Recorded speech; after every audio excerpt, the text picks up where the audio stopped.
Is this thing on? I think it is. Hello and welcome to the Albion Obsessed Podcast, an impromptu live edition, because why not? So we join you on this Tuesday evening, 2 days into the new year. So I hope you've all had a very happy new year so far. Granted, it's not that long into it. Let's see who we've got on the show today. Joining us 3 days into the new year from Down Under, we've got Phil. How are you, Phil? You're muted, bud. Pardon me. I'm doing okay. A bit of a mission to get on this in time. But yeah, obviously utilizing the natural light as it is right now, a 6:30 a.m. kickoff time for West Ham this morning. Obviously we'll get into it, but I'm going okay. Thank you. Good. And the long-awaited return of Mr. Aaron Stevens. How are you, sir? It's been a while, but you're back. Yes, it has been a while. Yeah, I'm all right, mate. Thank you. Thank you very much. Happy New Year to everybody. Happy New Year. Indeed, you do. So because we didn't convert our chances, probably quite an entertaining game for a neutral. But hey ho, let's start with the starting lineup. 2 changes. So it was the suspended Lewis Dunk and the injured Igor out, and Webster back from a lengthy injury, and Estupiñán having his first start since his injury as well. Phil, what did you make of the changes? Pretty forced, really. Yeah, I think we're all a bit surprised to see Webster get the start.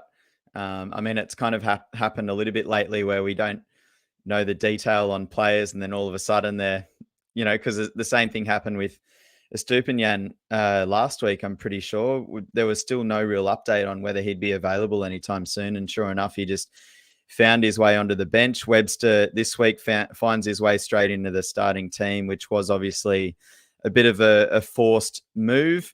And then, you're sort of wondering what's going to happen in terms of the makeup of out wide a little bit further up the pitch as well.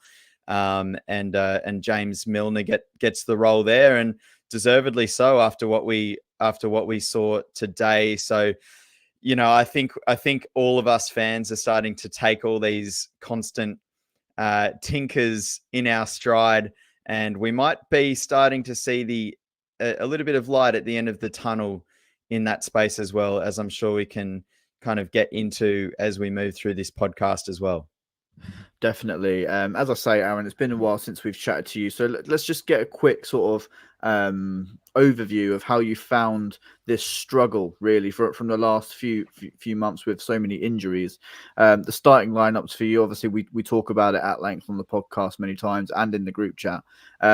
So they're becoming just a bit of a, okay, that's all we've got. How have you found the squad's reaction to those injuries? I mean, this is probably our first proper year, realistically, where injuries have impacted us so much, really, since we come up to the Prem anyway. It's part and parcel of football.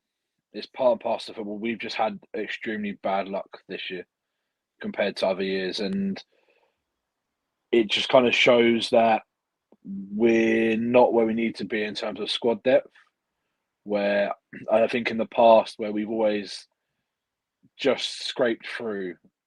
And I think playing Thursday, Sunday, for the last 2-3 months has taken its toll. And it doesn't surprise me it's happened. It was always going to be an interesting way of how we'll cope with Europe anyway at the start of the season. We always said that. And I think the injuries, it just doesn't surprise me, to be honest. It doesn't. But hopefully, we'll sign maybe 2 or 3 players in this window just to help us through the next sort of 2-3 months, and then we'll have everybody back hopefully by March, and then we'll be back to all guns blazing. Hopefully, touch wood. Yeah, definitely. Let's talk about the start of the game, Phil, because there are a few players out for West Ham as well. Nowhere near as affected as we are, but it sort of felt like both teams were sort of prodding and poking each other, seeing where each other were at, and how much they were going to give to the game. What did you make of the first sort of 10-15 minutes as Brighton found their feet in the London Stadium? I did feel like we made more of a concerted effort to worry about not conceding goals than what we've shown at certain times throughout the season. I think Estepinian's placement sort of spoke to that a little bit. When we had the ball, he was staying very back for his standards. And I know the commentator made a comment at one point about he's kind of having to put his own handbrake on just to stop him from pushing up and playing that more naturally attacking style. And I think that spoke to the strategy that, perhaps we were just going to try and win, but win in a tighter way and not let it be, this classic shootout that we've become accustomed to as Albion fans in recent times, certainly under Roberto De Zerbi. But to be honest, I don't mind that, because I think plenty of us fans out there, myself included, have just been getting utterly frustrated at how easily we've been scored on, particularly in first halves, particularly at 0-0, where we just don't seem to be switched on straight away. And sometimes it takes conceding an early goal to kind of click into gear. Whereas the way that we sort of started this game, it seems like perhaps we took a slightly different approach to it, addressed things a slightly different way. I didn't mind that, frankly. Yeah, no, I think you're spot on there, Phil. We've just got a comment in from the Loudmouth Football channel saying, your manager's really talented. I switch on the game every week and see a new player in the starting 11 and they look well settled. Brighton is bright. Aaron, you spoke earlier just on our squad depth. However, the young players that have come in have really stepped up to the plate this season. Do you think there's more gems yet to be unearthed that we may see at Stoke? I know I'm jumping ahead a little bit, but do you think there's a little bit more from this squad to see yet? Yeah, no, I think so. I think, the natural progression in any football club is you want to see your under 23s progressing to the first team. Not many clubs at this level do that. It's very rare they do, and I think we scored 19 goals from teenagers last year. That's a lot for a Premier League club to. Granted, most of them are Evan Ferguson, but it's still not the point. It's still we're giving youngsters an opportunity to play under one of the best managers in the world football, playing an attractive style of football at a beautiful stadium in a beautiful part of the world. There isn't. If I was a youngster right now, there is no more attractive club than Brighton. If you want to progress, and that's why I think when we look at players we're looking to sign, and they're linked with Man City, Man City, Madrid, etc. They're not going to play there realistically for another 2, 3, 4 years. Realistically, like they'll have to bide their time and wait for their opportunities. Where at Brighton, the likelihood of you getting first team action, not straight away, but near enough, is pretty high, really. And I don't see why players would want to turn us down at the moment. Unless it's money related, realistically. And that's how I see it. I mean, we've got some fantastic youngsters coming through. They've been on the bench, obviously, the last sort of 2-3 months. But I think Saturday will be where we'll first see the likes of, hopefully, a handful of players from the under 23s given an opportunity, hopefully. The finances shouldn't be a problem either. Sorry, Joe, just quickly too, because we've proven time and again that we're going to raise your value if you come to our club. Exactly that. And that's the thing, is the only thing I'd be concerned at is that we if it does happen, we turn out to be another Southampton where we sell all our best assets all at once. Yeah. And then we struggle to replace them. I think we're not at that stage yet, but is it a sustainable philosophy of buy cheap, sell high? There's going to be a couple that fail at some point. Realistically, there has to be. Yeah, definitely. Phil, I just seen a really interesting comment again from Loudmouth Football, which is something you touched on towards the end of the game, especially given West Ham's tactics. Saying what is baffling is West Ham ahead of you with such a lean squad. They'll be going down the league for sure. Bowen and Paqueta model can't single-handedly work for the remainder of the season. West Ham really are 1 or 2 injuries away from being a team that have to play like that against Brighton and to survive and get a result. Are you shocked that West Ham are as high as they are? Yeah, like I am quite. I was quite baffled at how they approached today's game. I know that you look at their bench and it looks extremely light. Well, hello, look at Brighton's bench. We don't have a centre back on there. We've got makeshift wing options. We really only have one out and out striker coming off the bench as well. It's not like we're stacked for options right now either.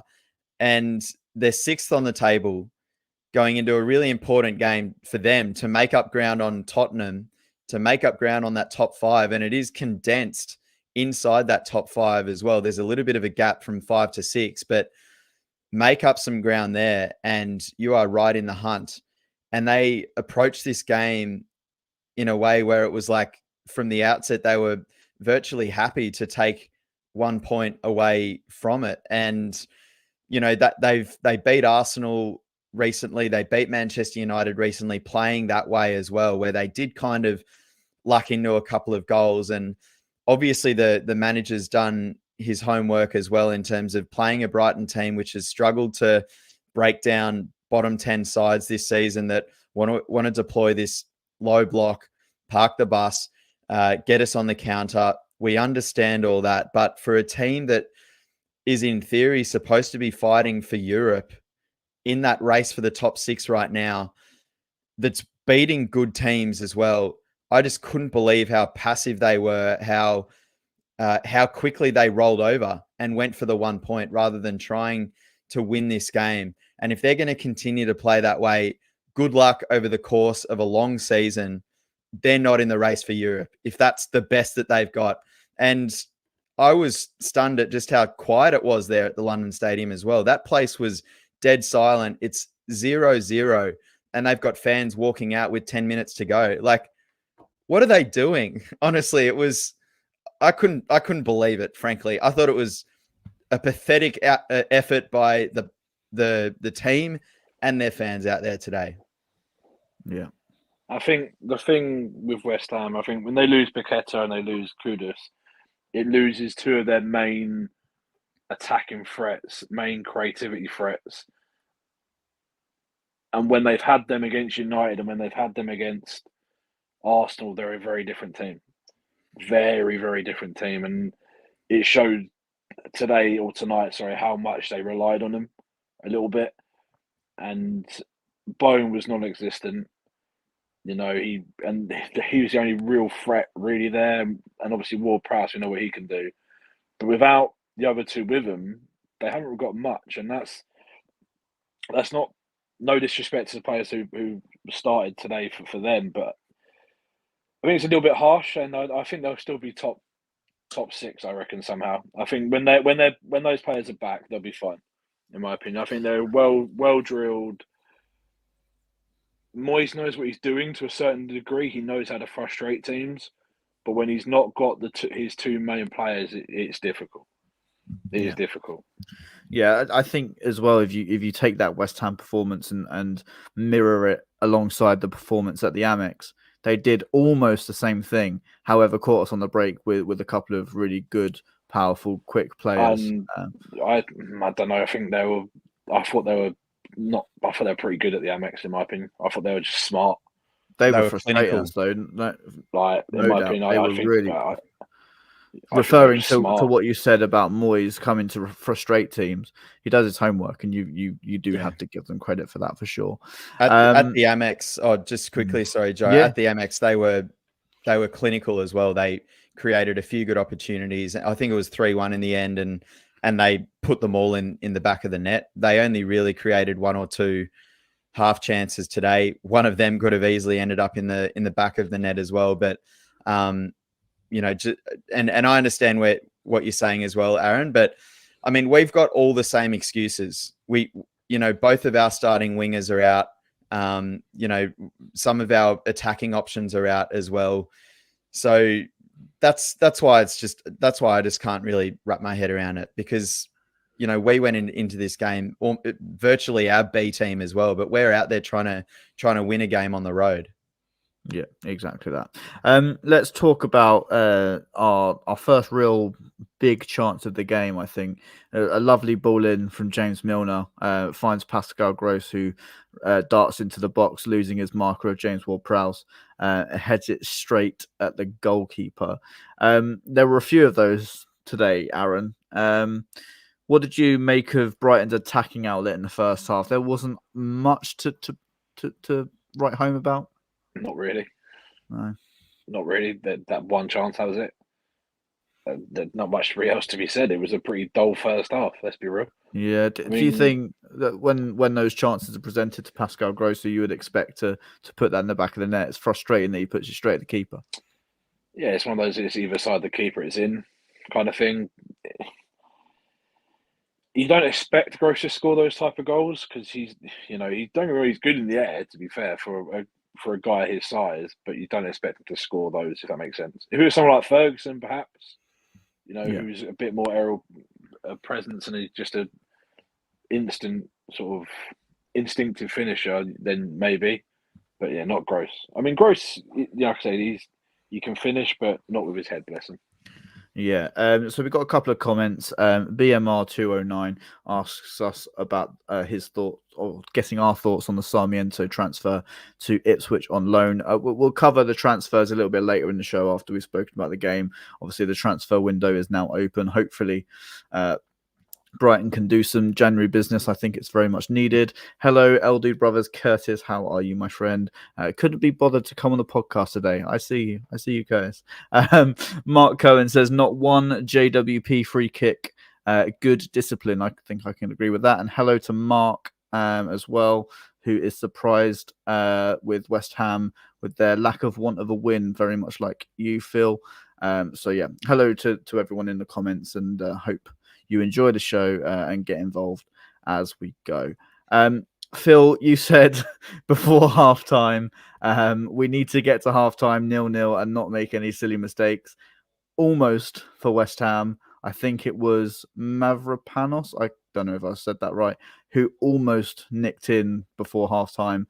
Was you glad for the halftime whistle to come? Yeah, I made the comment. The boys just have to keep their heads here. There threatens to be a moment just before halftime on either way, but it just felt like maybe there was a chance that we could lose our concentration just before that break.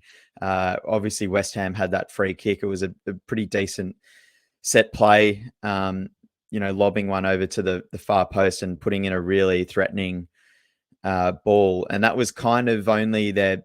I spoke to a couple of chances that they created. That was one of them. And that ball could have gone anywhere. There was a little bit of fortune for us that stayed out, didn't go goalward. And yeah, thankfully we did get to halftime 0-0 because we've conceded our fair share of goals on the stroke of halftime already this season. So it was good that this match wasn't one of those times. Yeah, definitely. Good for the confidence to still be, there or thereabouts in the game and have a really good chance to come out in the second half and put West Ham to the sword. And I think that's pretty much what we did. Aaron, let's talk about a couple of first half performances. First of all, Pernis Matoma, who obviously had his first start since coming back from injury.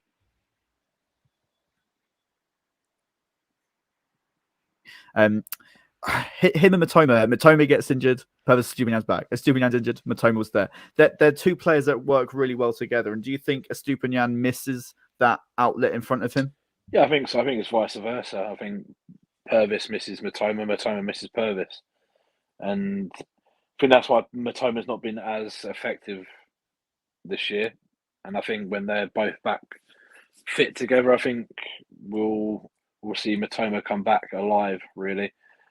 And this is the thing with fullbacks and wingers, they need to have a relationship. You look at Beckham and Neville, you look at all the best fullbacks and wingers in world football, they've always had support from either one of them. It's just how football teams should work. And when you're missing that consistency, with the team selection through injuries or changes or whatever, it's going to impact people and impact performances, and I think it has done. Yeah, definitely. Go on, Phil. Oh yeah, no, yeah. Reiterating what Aaron said. I mean, I'm just thankful that Purvis has got through these two games. Great to see him back in the lineup. He offers so much, and as I sort of alluded to before, it will be interesting to see whether moving forward he does get the opportunity to play a higher style, play more attacking, or whether he will continue to be asked just to hang back a little bit more. I'm interested to see what happens there going forward. But you know, it was a different game today as well, because he did have James Milner in front of him. I'm sure we're going to get to him at some point, but he was exceptional, but in different ways to the threat that Matoma offers out on that left side. Yeah, definitely. Mark says a big shout out for Hinshelwood. We're going to get onto Hinshelwood a little bit later. I think he deserves his own podcast alone for his performances this season for sure. Aaron, there was a surprise return to the starting 11 for Adam Webster. I say a surprise return to the starting 11 because it was known by De Zerbi that we were going to see him play part of the game. But did you expect him to start? And what did you make of his for his 70 minutes as a span? Because I thought he was okay. Yeah, I don't think we had much choice, really, to be honest. I think we kind of had to go with him, whether he would last 45 minutes, an hour. Managed to get 70 minutes out of him, which is good. Didn't really have much to do, though, really, defensively. I think if he did, I think we would may have been interesting, because a unfit Adam Webster can be a liability at the best of times. Even a fit Adam Webster can be a tiny bit of liability at the best times also. So, yeah, I mean, he done what he had to do. And I think with JP next to him, I think that's a massive help. To be honest. Yeah, definitely. In the Albion Obsessed chat as well, Sony's just pointed out Brian Owen from the Argus spoke to Adam Webster after the game, and he was dealing with cramping in both halves. So credit to him for sticking with it as long as he did. Yeah, definitely. It's going to happen when you've been out that long and you're expected to start a high intensity Premier League game just like that. We've got another comment in about Jason Steele. I thought had some really good saves in the first half. Aaron, our resident goalkeeper, what have you made this season? Have you been disappointed? Has it been okay? Obviously, there's been a big rotation, but I think Jason Steele was probably the one that fans want to see start mostly. Do you think he's the most assured keeper we have, or not? Assured, yes. Do I think he's a better goalkeeper? No, I don't. I think Bart just needs to learn the system more. But you only learn the system more by playing more.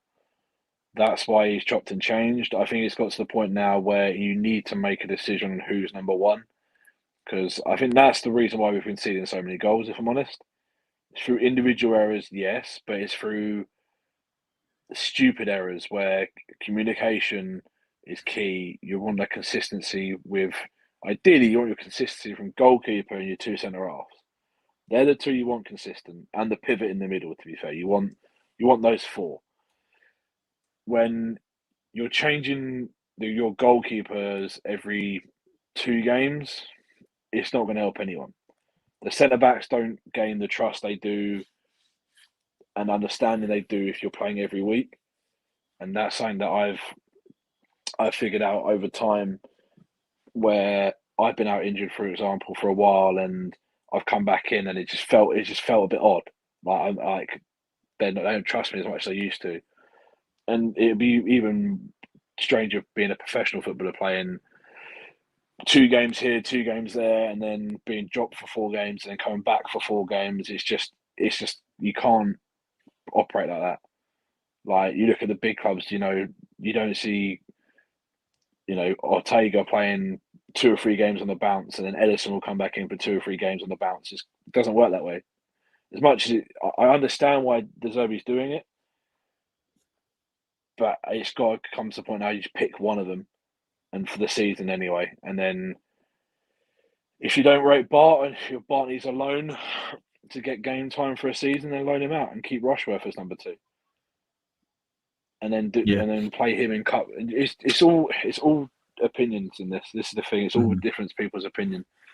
And I think, if I'm honest, I still think Still's a better goalkeeper than Sanchez. I think Sanchez's attitude as always was his issue. I think Still was a better goalkeeper than Ryan. No offense, Phil. None taken. He's got a Matty Ryan shirt in the background there too. He has, yeah. I mean, that's just the Aussie representation. Let's be honest. I mean, I won't go into real detail on why I never rated Matt Ryan, but that's a whole different podcast. And I think Still is probably the stronger at the moment in time. He has a better understanding of how we play. That's what makes him the better goalkeeper at this moment in time. But I still think Bart will be number 1 next year. Yeah, fair enough. We're entering FA Cup season now, so it's a chance to give Bart some more game time, maybe that way. I don't know what your thoughts are there. I think you'll have to. I think it's the perfect opportunity. Yeah. Perfect opportunity. Talking of goalkeepers, I'm just going to drop a little spoiler in here that we have had an ex-goalkeeper of ours agreed to come on the podcast. We haven't agreed a date or time yet. Aaron, have you seen this in the chat? Did you miss this? No. I'll tell you later, but I'm not going to reveal who it is yet. No, incorrect. You're going to tell me now. I'll tell you in the private chat. I can't tell the subscribers. Hold on. I might have to reach out to Matty Ryan.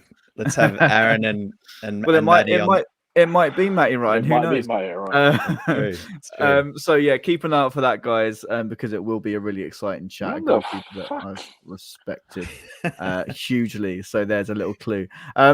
Phil, I want to talk about our system that we've been deploying in the last few games. Really, as soon as the game starts, it becomes evident that we want to start with a 3 at the back in possession, and Pernis Matoma was deploying. I think somebody pointed out, I think it was BMR who pointed out in the chat that he was starting at left centre back. So do you think that's Roberto De Zerbi thinking on his feet with the injuries we have and the sort of to avoid the fullback situation, do you think? I think so. We saw it at some point earlier in the season as well. I feel like the last time I came on this podcast after the Fulham game, we were talking about them flirting with a back 3 as well. I think it's just our squad being adaptive to the cards that we're being dealt. We have looked a little bit. We obviously, when we're struggling to field fullbacks as well, we're just going to have to sort of make do with what we've got. So I think it's just I just think it's it's us trying to play to our strengths in terms of who is available and who is fit.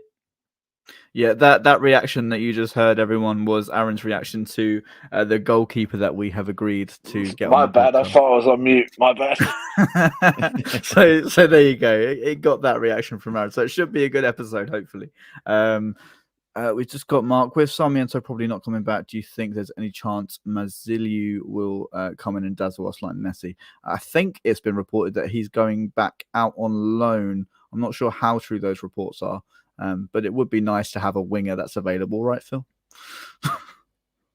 Yeah. So the second half, Aaron, we ebbed, it flowed, but the breakthrough just would not come. Chance after chance after chance. West Ham had a big chance from Souček at the far post. Couldn't quite wrap his foot around it and get it into the far corner. Big let off. Oh, huge. Yeah, no, huge let off. I think it's annoying because they've done absolutely nothing that game. But like, maybe we go back a month or so ago, that's the kind of game we'll lose. Mm-hmm. And like, I'm happy. If I'm honest, I'm happy with a point but I was happy with a point at the start of the game. I'm happy with a point now because it's a point away from home. Yes, we should have won, but we still created the opportunities. Another day we win that 2-3-0, and without just a breeze, and we would breeze through it. And it's it's not very often I can say that about watching Brighton, where we dominate a team that much, and I'm still happy to come away with a point because it just shows 2-3 month or so ago we would have 100% lost that game, 100%. Through that one Souček opportunity, they would have scored it, or it'd have come from his arse and gone in or something. Like our luck just was not in, and that's why happy with a point. Roll on Saturday and then roll on a week off. Yeah, definitely. Phil, one of the biggest chances of the game fell to the player that you most wanted to score the chance, Jakub Moder. First of all, tell people why the Polish footballers are of such interest to yourself, and also, how much of a shame it was that just didn't stay down. I know. Well, my only trip to Brighton in the Amex this season was a flight from Poznan, Poland, where Jakub Moder started out, of course. But yeah, I'm engaged to a lovely Polish woman who lives down in Australia with me. So I'm very close to Poland in many ways these days as well. So I suppose kind of interested in Lech Poznan as well and how they go locally. So to see Jakub Moder kick the winner after what he's had to endure the last couple of years with his knee just would have been such a story. So that was a little bit disappointing. And I from a fantasy Premier League perspective as well, I played the wild card a couple of weeks ago, and the only way to sort of figure out the finances was throw Moder into my last midfield spot as well. And he, with a couple of outs this week, he was in the lineup. So that would have been quite something, but not to be. He did have to reach for it a little bit. I don't think it would be fair to say it was an easy chance. It was a great chance. There's no denying that. It was a great chance, but a tough one to kind of keep down, unfortunately. And Areola put enough pressure on the situation as well, and it flew over the bar. And unfortunately, it just wasn't to be. It just seemed it was just one of those games, wasn't it? Yeah. Where it was we're either kicking it straight at the keeper, or there was that situation. There was really only once where Areola was called into action to move either side and make a really good save. And that was just how the match played out, unfortunately. Yeah, Aaron, as a goalkeeper, if you was Areola in Areola's shoes today, you would have been pretty happy with Brighton's chances coming straight at you. Do you think it was we tested him enough or not? I mean, it doesn't mean if they're straight at you or not, then he still needs saving. And I think the one from Milano was a very good save, and I think the one from Welbeck as well was a good save. It's one you expect him to make. I think the Lallana one was actually a very good save. I think it's a quite awkward height where it's just about to hit the ground, but it's not. He just got a good strong palm on it.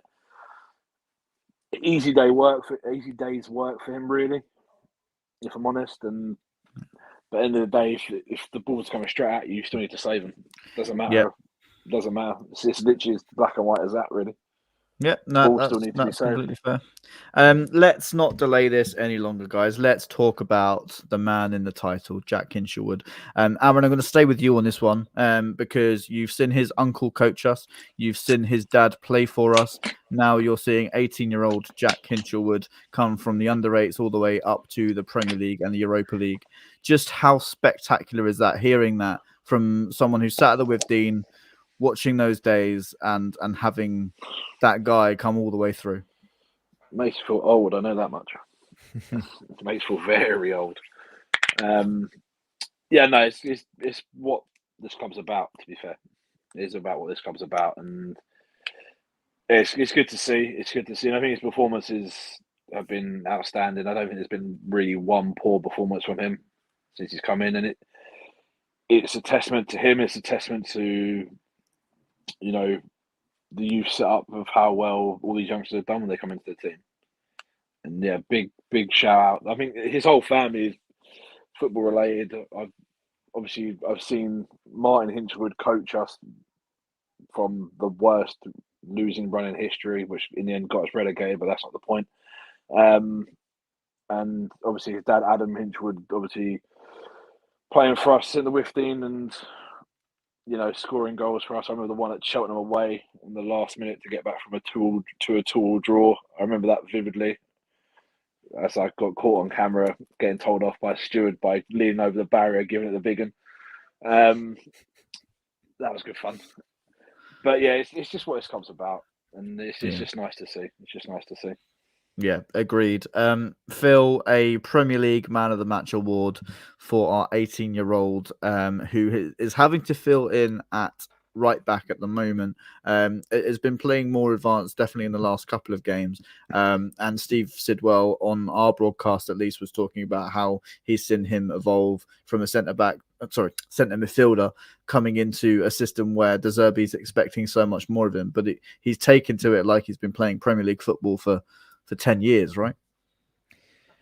It's just unbelievable. And I just noticed the FPL bonus points. Areola took 3, Steele and Van Hecker each 2 each. So Hinch left off those, which was interesting. But I think we know where our man of the match might be headed a little bit later on in the show.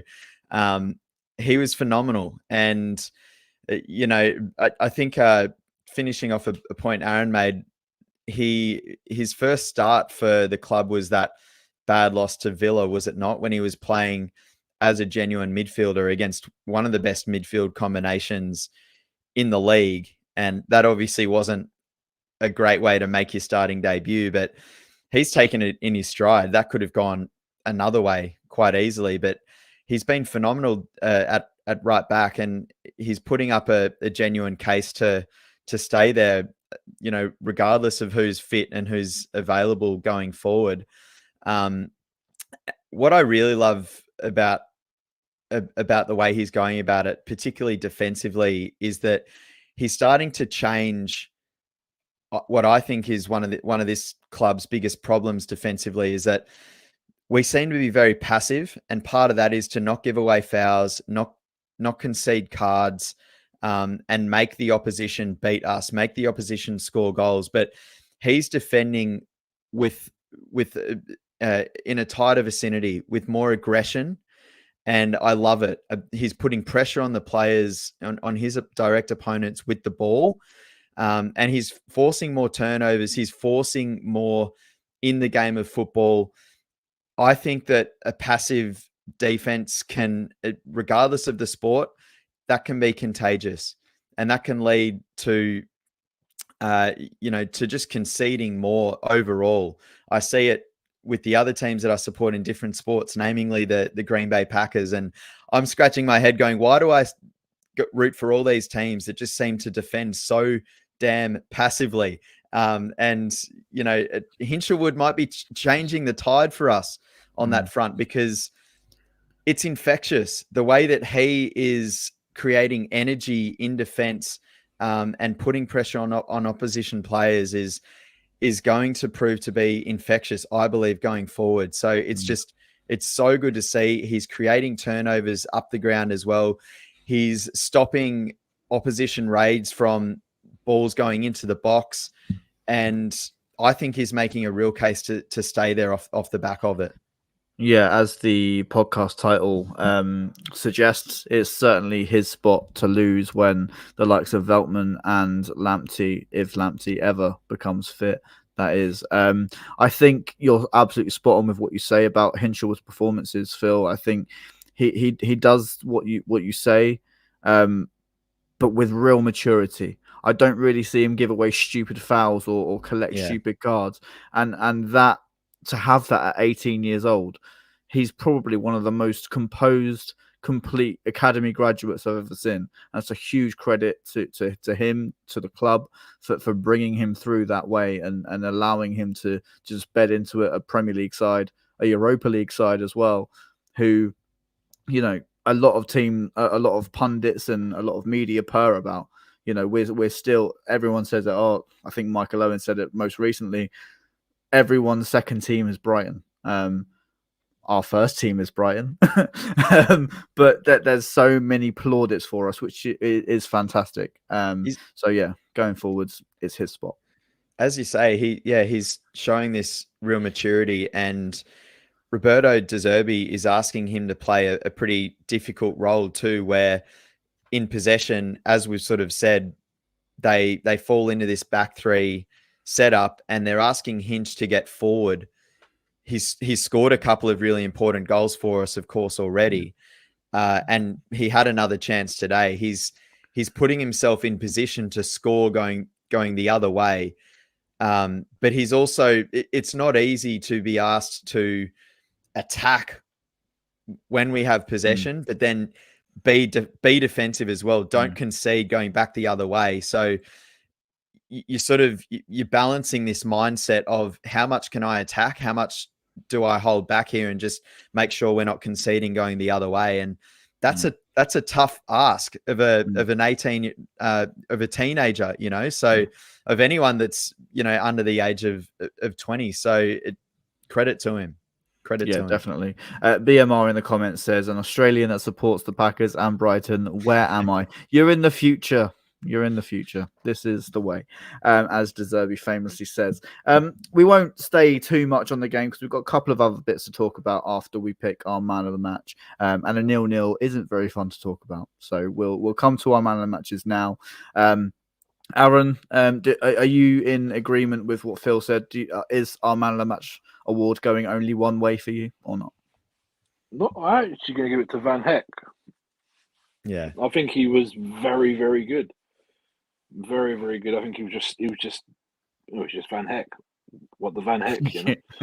Like, exactly that. He was just what he does. I've been so impressed with him this year. A lot of people talk about his lack of ability with Dunk not next to him, but we're seeing that shift now, aren't we? That Van Heck, we are the leader, yeah, right? we are. Yeah, and I get it. I get the people's perception of that. I think we are starting to see the change in shift now. I think where it's going to be Van Heck and Dunk for the foreseeable, and Webster can come in if and when needed, or Igor can go in if and when needed. It's going to be who replaces Dunk at some point, where I think that needs to be looked at realistically. Not anytime soon, obviously, but at some point. Do you think Van Hecker is in line to be that leading centre-back for us? He's got that about him, do you think? Yeah. Yeah, he does, yeah. He's got everything a modern centre-back needs, really. He's quick, he's strong. I think the only the only thing I'll say he needs to prove on is really the ball at his feet to a certain extent to get to Lewis's level. Yeah. Because obviously Lewis plays those killer passes where obviously because I think Lewis does it, Van Heck doesn't. You don't want two ball playing centre halves pinging balls left, right, and centre because that's just, of course, fucking mayhem. Hence why it was always Dunk and Webster. Webster would do the simple stuff. Lewis would do the more intricate switches or play it into the pivot, and then the pivot would turn and play. Yeah, I think naturally he'll be the leader at some point. There was one moment today where he was under a little bit of pressure with the ball at his feet, and he figured his way through it. And I thought that was a growth moment for him as well. You know, there have been so many times this season where that's turned into a huge opportunity for the opposition, someone making a meal of something at the back. And it didn't really happen today with those guys. And circling back to what Az was talking about before with Steely, it just seemed, even though Dunkey was out today, it seemed like the communication was spot on between Van Heck and Steele was confident when he was coming out to to kill off crosses and attacking opportunities for West Ham. And it just seems like that communication was there between those guys today. The trust was there, the understanding, and Van Hecker, he's been unbelievable. There are a few guys in the chat that are agreeing that he is man of the match. I'm going to stay on brand and give Hinch some points. The Hinch pin, as I'm calling him going forward. It doesn't matter where they play him. He's going to be outstanding, I believe. He might morph into a really strong midfielder one day as well. Who knows? We'll wait and see. Right now, he's doing an excellent job at right back for us. But yeah, credit to Jean-Paul. He's been enormous down back for us. Nick in the chat says that Van Hecker deserved the award just for his backheel clearance. I mean, the composure of the guy ever since pocketing Haaland has been next level, and that's where we saw the shift begin, which is incredible. Mark wants to give a shout out to Bonanotte, who, I fully agree. First half especially, he was a real shining light in the Brighton side and wanted to get us forward. There was one moment where he went on sort of a solo run and won us a free kick sort of halfway through the West Ham half, which was fantastic. Alfie says it was there for win for us today. Yeah, absolutely. We've got to take those chances when they come. I don't know, Aaron, if you've made me change my mind and give man of the match to JP Van Hecker, or do I give it to the Hinch pin, as Phil calls him? Do you know what? Let's stay with the title. Let's give it to Jack Hinshelwood. I'm sure over the next God knows how many seasons that we're doing the Albion Obsessed podcast, hopefully it never ends, that we will be giving multiple man of the match awards to Jack Hinshelwood. I think, the fact that he's come into this team playing in Europe, a Sussex lad. I think that the chested back pass to the goalkeeper must be something learnt in Sussex. Can you confirm that, Aaron? Because there was a moment Hinshelwood did the same thing that Donkey likes to do. Is that something they teach in Sunday Sussex League? All I'm going to say, if my centre half did that, I would be losing my absolute head. I can't lie. I mean, don't get me wrong. I would love my centre half to take charge and do that. Boys, if you're listening, you know what you're doing Saturday. No, it's ballsy. It's ballsy. Yeah, definitely. Can't rate it. I can't lie. Alfie is asking, how are the floods in Australia, Phil? Are you affected? I hope you're okay. I'm all good, thankfully, where I am. But yeah, every summer there are all kinds of natural things going on in this wonderful country. There's no doubt about that. Goodness me. So Jack Hinshelwood, I think, then outnumbers you, Aaron, I'm afraid. So he gets the man of the match award for today. But Van Hecker definitely a very close second.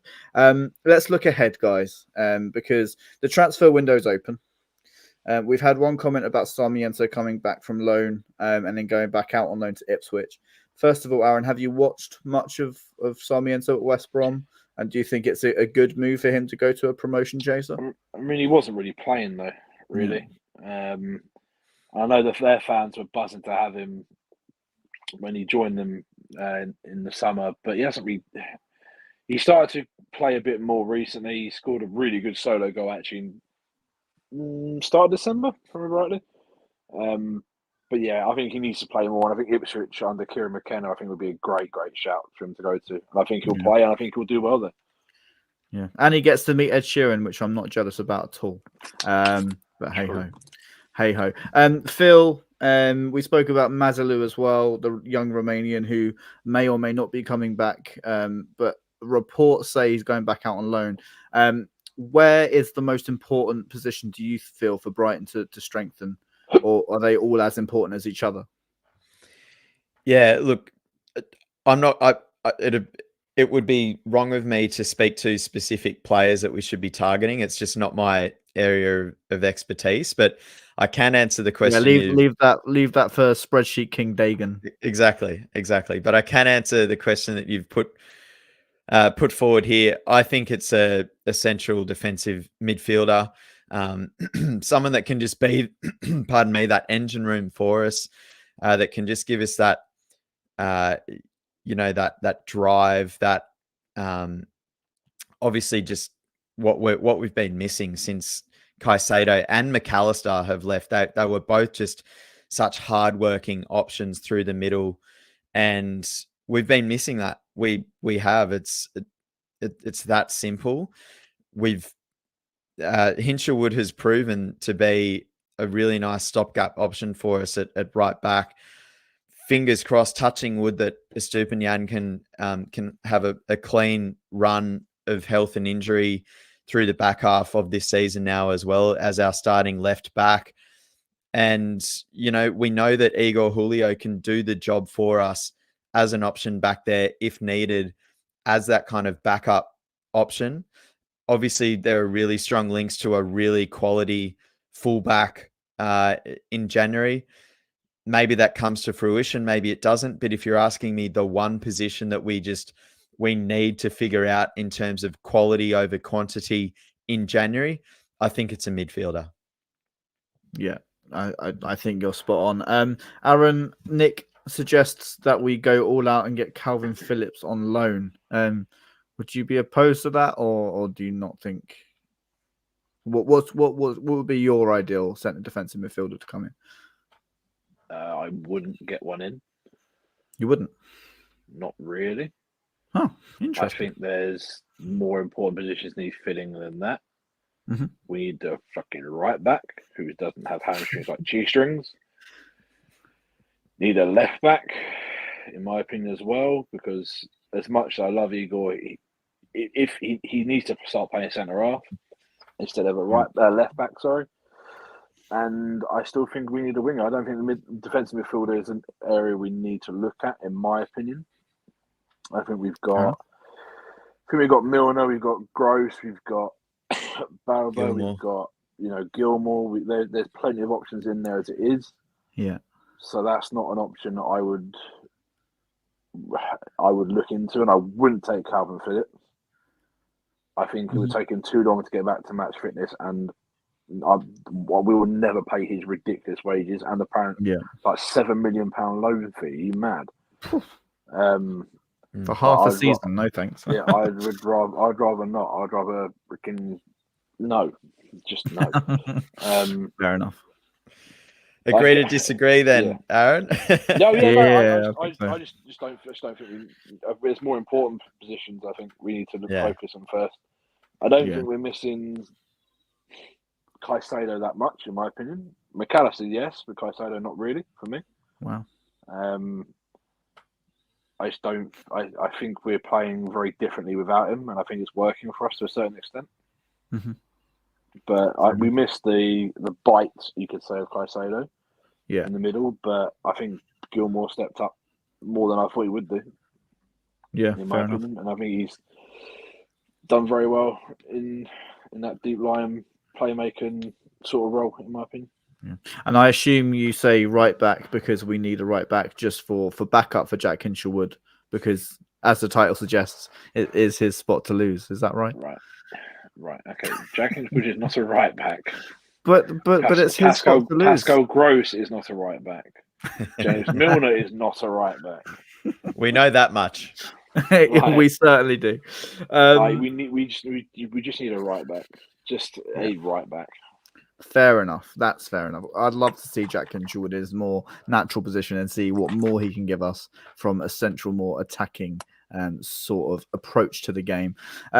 Let's look ahead to Stoke in the FA Cup on Saturday.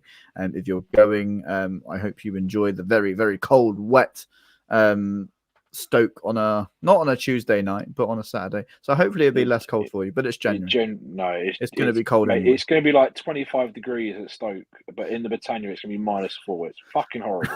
It's a horrible place. Aaron, we were chatting before we went live as to who you may expect to see start there. I asked you if you would expect Dunkey to come back. You said rest him. So do you think it's going to be very much under 23s and whatever we have left of fringe players?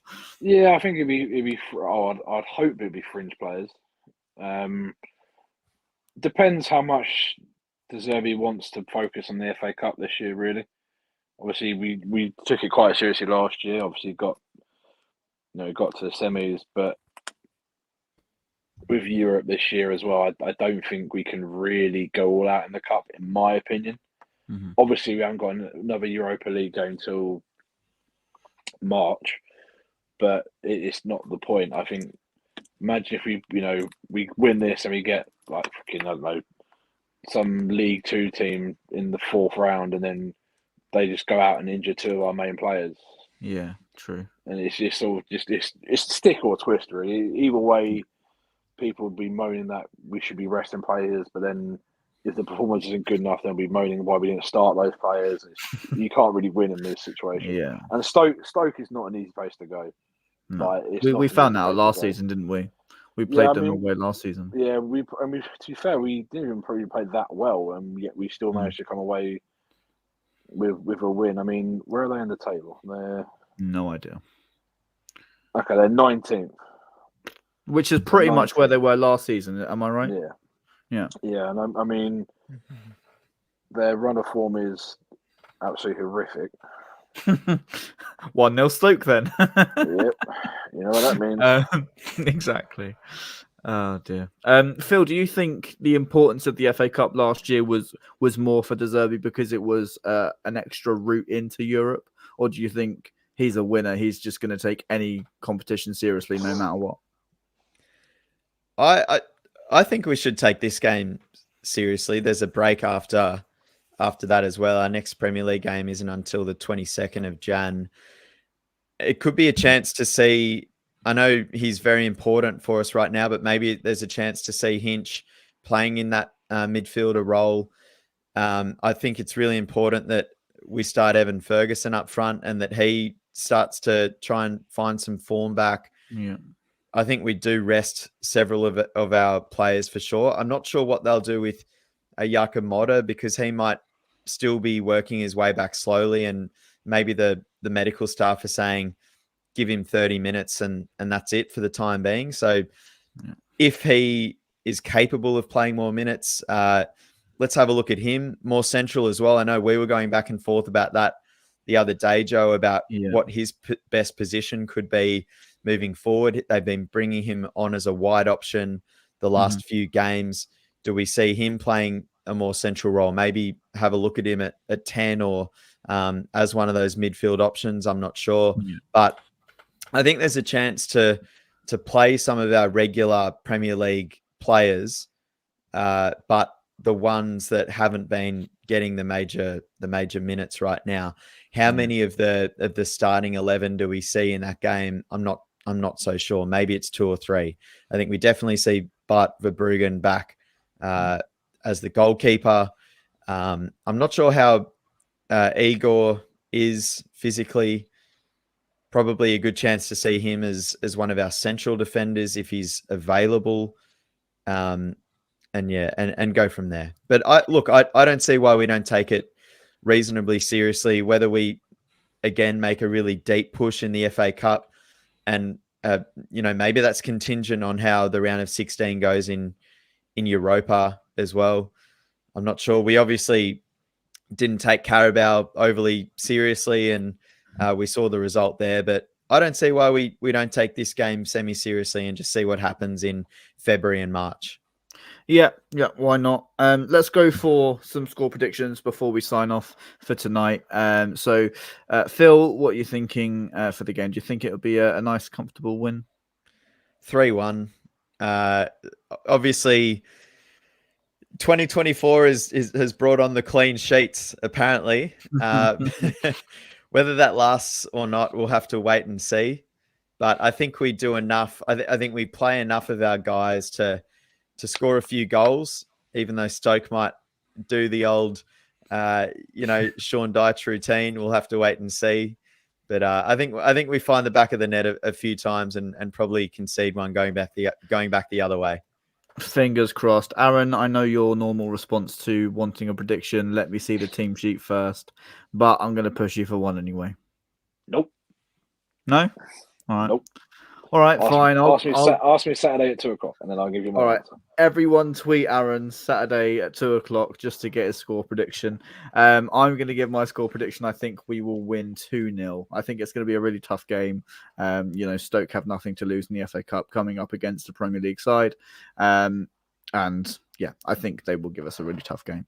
Happy New Year to all the subscribers who are listening today, both live and if you're listening back to this on YouTube or Spotify. It's been really great to start the year with a clean sheet, but not so great not to start the year with 3 points. If I just give a shout out to One Club Shop as well. 10% off if you go to their website and enter code Albion Obsessed at checkout for all of your football shirt needs. I love football shirts. Phil, do you love football shirts? I sure do. Aaron, do you love football shirts? I do love football shirts. Who doesn't? There you go. Shirts? Go and get yourselves 10% off, guys. But until next time, wherever you may be, I'm not going to fuck this up, Tom. Whenever you may be, we'll see you next time. Take care, guys. Bye-bye.